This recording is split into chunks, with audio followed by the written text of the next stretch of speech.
Inilah rekaman kamera pemantau saat seorang pemuda masuk ke dalam Masjid Khair Tamajene di Jalan Tamajene, Kecamatan Panakukang, Kota Makassar.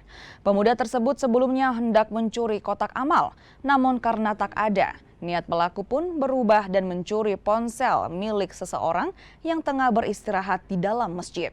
Akibat pencurian ini, korban alami kerugian lebih dari 1 juta rupiah.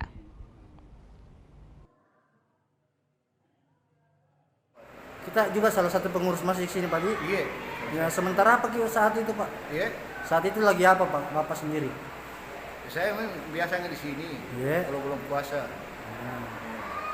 Bantu di sini Anto.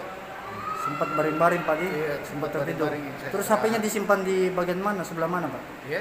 HP-nya Pak, kita simpan di mana HP-nya? Di muka saya itu. Waktu saya kan baring, Iya. melintang. Ya, saya simpan di muka saya.